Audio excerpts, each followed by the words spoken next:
The screaming of metal against stone echoed through the emerald canopy as Captain Marcus Vale fought to control his dying ship. Warning lights bathed the cockpit in angry red as the transport vessel tore through ancient trees, each impact sending shockwaves through his bones. His knuckles went white, gripping the controls. Jaw clenched with determination even as the inevitable rushed toward him. The crash came like thunder. His ship carving a smoking scar through the jungle floor before, grinding to a halt against a massive crystalline formation. Steam hissed from ruptured coolant lines while Marcus hung suspended in his harness, blood trickling from a gash above his eye.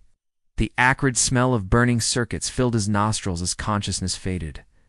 Miles away, Zara Velathon pressed her palm against the trunk of a singing tree, its melodic vibrations telling her of the disturbance in the forest's harmony. Her violet eyes widened with concern as the plant's song turned discordant, speaking of fire and metal where only green life should exist. Without hesitation, she gathered her botanical samples and rushed toward the source of disruption. The crash site was a wound in the jungle's heart. Smoking debris scattered among crushed flowers that glowed with bioluminescent tears. Zara's breath caught as she spotted the figure trapped beneath a collapsed support beam, his weathered features slack with unconsciousness. This was no ordinary visitor to Verdania. Moving with practiced grace, she knelt beside the stranger. His dark hair was matted with blood, and his breathing came in shallow gasps. The beam across his chest was too heavy for her alone, but Zara had other gifts. Her fingers found the emergency release mechanism, and she whispered to the nearby vines, coaxing them to help lift the debris. As the weight shifted away, Marcus stirred with a groan. His gray eyes fluttered open, immediately alert despite his injuries. The first thing he saw was an angel with silver skin and concerned violet eyes, her delicate hands already working to assess his wounds. "Stay still," Zara whispered in accented standard, her voice like wind chimes. "You are hurt badly." Marcus tried to sit up, warrior instincts overriding pain, but her gentle touch on his shoulder stopped him. There was something in her expression, a depth of compassion that made him trust this strange, beautiful creature who'd appeared from nowhere. Zara reached into her gathering pouch, withdrawing luminescent moss that pulsed with healing properties. "This will help," she explained, though she doubted he understood the sacred nature of what she offered. Among her people, such plants were reserved for the dying. The moss touched his wounds with cool relief, and Marcus watched in amazement as the bleeding slowed. His analytical mind cataloged every detail of his rescuer, the way her silver hair caught the filtered sunlight, how her movements held both grace and purpose, the strange symbols tattooed along her arms that seemed to shift in the light. "Who are you?" he managed to rasp. "Zara," she replied simply, continuing her work. "And you are far from home, stranger." As she tended his injuries with alien medicine and gentle care, Marcus felt something unexpected stirring in his chest. This wasn't just gratitude for being saved. This was recognition of something precious, something worth protecting at any cost. Marcus woke to the sound of running water and the scent of exotic flowers. His body ached, but the sharp edges of pain had dulled to manageable soreness. He found himself lying on a bed of woven fibers in what appeared to be a living cave, its walls breathing with bioluminescent patterns that shifted like slow heartbeats. "You should not move yet," Zara's melodic voice came from across the chamber. She sat at a natural stone table, grinding colorful plants with practiced motions. "Your body needs more time to heal." Marcus pushed himself upright despite the protest of his ribs, his stubborn nature refusing to stay helpless. "Where are we?" "My research station," she replied, glancing up with those captivating violet eyes. "It is hidden deep in the singing forest where few dare to venture." The space around them was a marvel of organic architecture. Living walls curved overhead, their surfaces dotted with glowing fungi that provided gentle illumination. Shelves carved from living wood held countless specimens, flowers that chimed with the breeze, leaves that changed color with his heartbeat, vines that seemed to respond to Zara's emotional state. This is incredible, Marcus breathed. His engineers. Mind trying to understand the seamless blend of nature and technology? How did you create all this? Zara's expression grew distant. I did not create it. I asked the forest for sanctuary, and it answered. My people have forgotten such old ways, but plants remember everything. She moved toward him, carrying a bowl of steaming liquid that smelled of mint and starlight. Drink this. It will restore your strength. Marcus hesitated, studying the pale green brew. His training warned against consuming unknown substances.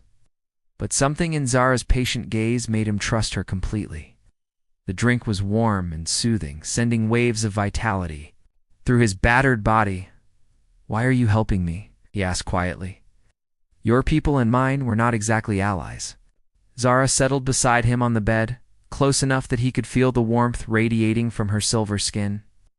The forest brought you to me. In my culture, such things are not accidents. Her fingers traced the air near his healing wounds without.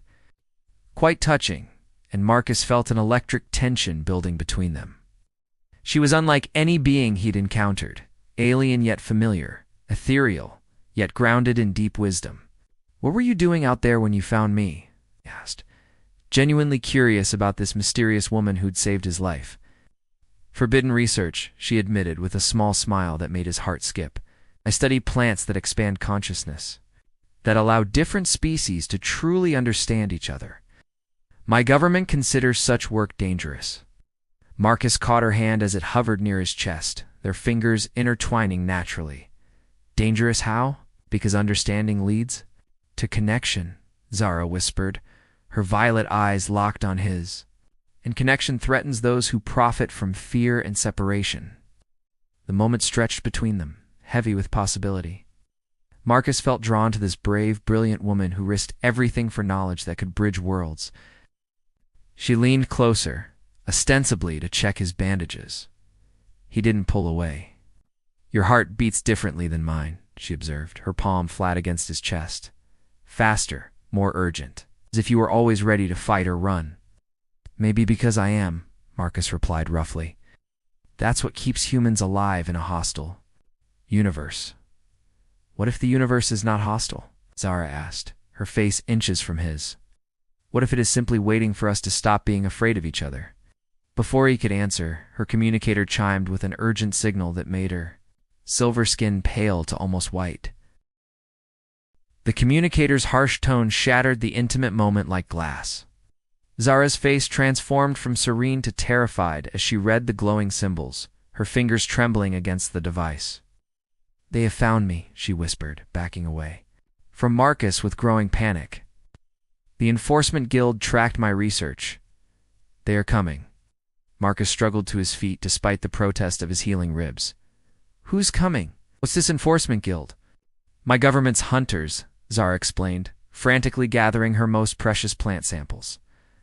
They eliminate researchers who study forbidden sciences. My work with consciousness-expanding flora threatens their control. The sound of vengeance, rumbling overhead, made them both freeze. Through gaps in the living ceiling, Marcus caught glimpses of sleek vessels descending through the canopy like mechanical predators. There has to be a way out, he said, his tactical mind already assessing their options. Emergency exits? Hidden passages? Zara shook her head, violet eyes wide with despair. So this sanctuary was meant for hiding, not escaping. I never thought they would find it so quickly. The distant crash of splintering wood told them the hunters had landed. Marcus grabbed Zara's shoulders, forcing her to meet his determined gaze. Listen to me. I'm not letting them take you. We're getting out of this together. You do not understand, she protested. These are my people's most skilled trackers. They will show no mercy to either of us now, and we don't give them the chance, Marcus replied grimly. He moved to what remained of his gear, salvaging a plasma cutter and emergency beacon. Is there anywhere we can lose them in this jungle? Zara's expression shifted from despair to desperate hope. The whispering ruins, ancient structures deep in the forest where the plants grow wild and strange. Even the guild fears that place. Voices echoed through the jungle, growing closer. Marcus could distinguish at least 4 different speakers. their words sharp and authoritative in Zara's melodic language. "We need to move now," he urged, shouldering his pack and checking the plasma cutter's charge. They slipped out through a concealed opening in the station's living wall, merging into the dense undergrowth.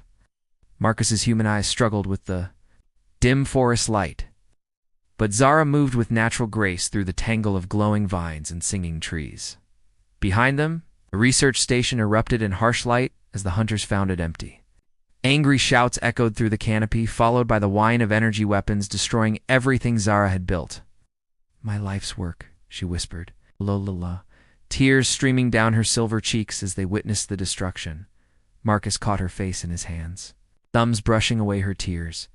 "Your real work is in here," he said, tapping her temple gently. "They can't destroy what you know, what you've learned." The gesture was intimate, protective, and Zara felt her heart race at his touch. This human warrior was willing to risk everything. For her, a stranger from another world. An energy bolt sizzled past Marcus's ear, burning a hole through a nearby tree trunk. The hunters had found their trail, Ron Marcus commanded, pushing Zara ahead of him as he turned to face their pursuers. They crashed through the undergrowth with desperate urgency, Zara leading them toward the ancient ruins while Marcus covered their retreat. His plasma cutter hummed to life as armed figures emerged from the forest behind them. "This way," Zara gasped, pulling him toward a cluster of moss-covered stones that rose like sleeping giants from the jungle floor as they reached the edge of the ruins. Marcus caught Zara around the waist and pulled her behind a massive carved pillar. They pressed together in the shadows, both breathing hard from their desperate flight. "Thank you," she whispered against his ear, her body warm and trembling against his. Marcus turned in their hiding place, and suddenly they were face to face in the intimate space. Without thinking, without hesitation, he kissed her. Zara melted into him, her lips soft and responsive, her hands fisting in his shirt as if she never wanted to let him go. The kiss was desperate, passionate, and perfect, two souls finding each other in the midst of chaos. The ancient ruins stretched around them like a stone forest. Massive pillars carved with symbols that seemed to shift in the corner of one's vision. Luminescent moss clung to every surface, painting their refuge in ethereal blues and greens. Marcus kept Zara pressed close against the carved pillar while the sound of their pursuers grew louder. "They will not give up," Zara whispered against his chest, her violet eyes reflecting the glowing moss. "The guild never abandons a hunt." Marcus's arm tightened around her waist protectively. "Then we make them wish they had." At face Came the systematic sounds of a professional search, branches being pushed aside, equipment beeping as it scanned for life signs. The measured footsteps of trained hunters closing in on their prey. "There are too many of them," Zara said, her fingers tracing the tactical gear across Marcus's chest. "Even a human warrior cannot fight 6 guild enforcers." "Watch me," Marcus replied grimly, checking his plasma cutter's charge level. But before he could move, Zara caught his arm with surprising strength. "No, there is another way." Her expression grew resolute, though tears gathered in her violet eyes. "I will surrender myself to them. In exchange, they will let you signal for rescue." "Absolutely not," Marcus said fiercely, pulling her closer.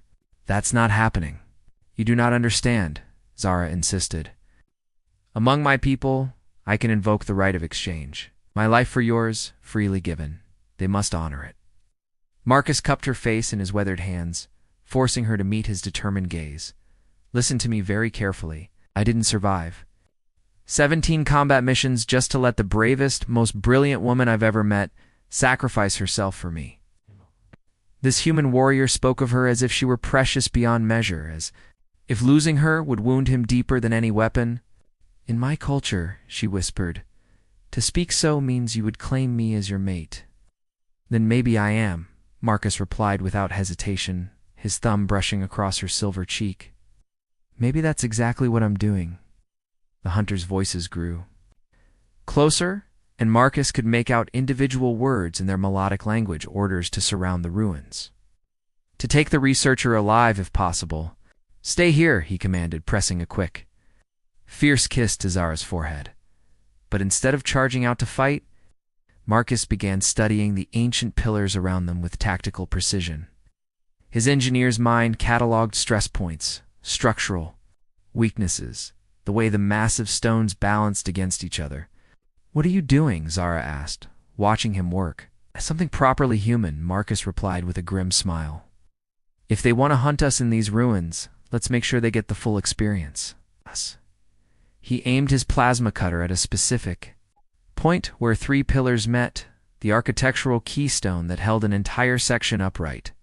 The focused energy beam sliced through ancient stone like butter. The rumble started low and grew into a thunderous roar as tons of carved rock came crashing down, blocking the main entrance to their section of the ruins. Dust and debris filled the air while shocked shouts erupted from the trapped hunters. "It should slow them down," Marcus said with satisfaction. But his victory was short-lived. Energy bolts began cutting through the stone barrier, and he realized the guild enforcers carried weapons capable of melting their way through solid rock.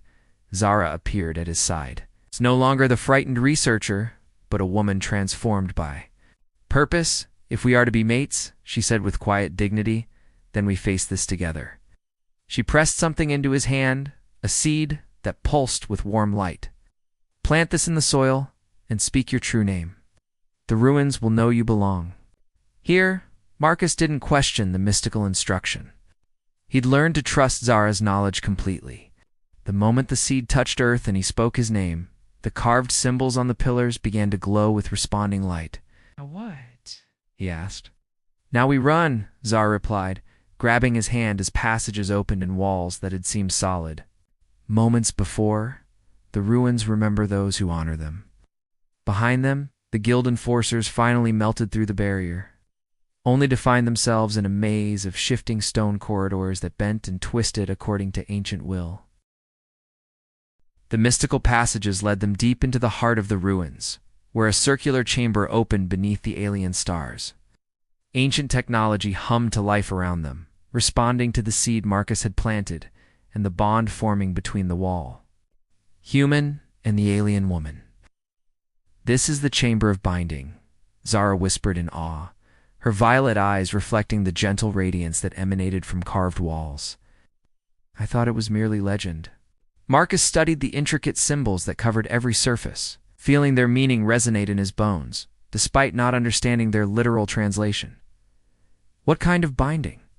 "Between souls," Zara replied, turning to face him in the center of the glowing chamber.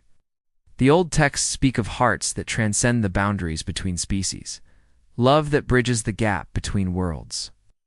The sound of the guild enforcers grew distant as the ruins themselves seemed to shield the chamber from intrusion. In this sacred space, only truth could exist. "Zara," Marcus began, his voice rough with emotion. "When I crashed on this planet, I was just another soldier following orders. But you showed me something I never thought I'd find among the stars." She stepped closer, her silver skin luminous in the chamber's gentle glow. "What did I show you?" "Home," he replied simply. "Not a place, but a feeling.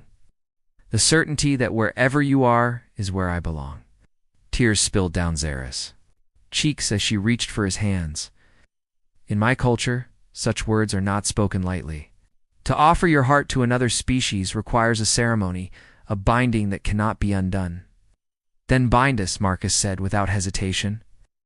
"I've spent my whole life fighting for causes I barely believed in, but what we could build together, that's worth everything." Zara's breath caught as she understood the magnitude of what he offered. The ceremony requires each partner to offer their greatest treasure, their most precious possession. Marcus smiled, reaching into his gear to withdraw a small holocube, the only personal item he carried on missions. When activated, it showed images of Earth's blue oceans and green forests, homeworlds he'd thought lost forever. "My connection to humanity," he said, placing it on the chamber's altar. "Everything I was before I found you." With trembling hands, Zara removed a crystal pendant from around her neck. It contained the essence of her life's work, seeds of consciousness, expanding plants that held the key to understanding between species. "My forbidden research," she whispered, placing it beside his offering. The knowledge that made me an outcast among my own people. The chamber responded to their sacrifices, the carved symbols flaring with brilliant light as ancient mechanisms engaged. Energy flowed between their offerings, merging human determination with alien wisdom. Warrior's strength with botanical knowledge. Speak the binding words, Zara instructed, her voice thick with emotion. Promise to be my shelter in the storm, my companion in the unknown. I promise to be your shelter, your companion, your equal partner in whatever comes, Marcus replied, feeling the power of the words settle into his bones. Zara's response came in her native tongue, musical syllables that the chamber translated directly into his heart, a pledge to share her gifts. Her knowledge, her very soul with this brave human who'd chosen love over fear, the binding completed. With a flash of golden light that left them both changed, Marcus could feel Zara's emotions as clearly as his own. Wonder at his resilience, her deep affection for his stubborn courage. She gasped as his memories flowed into her, the loneliness of a warrior's life, the joy of finding someone worth protecting, the fierce determination to build something beautiful from the ashes of conflict. It is done, she whispered, and Marcus knew without translation that they were now mated in the deepest sense her people understood.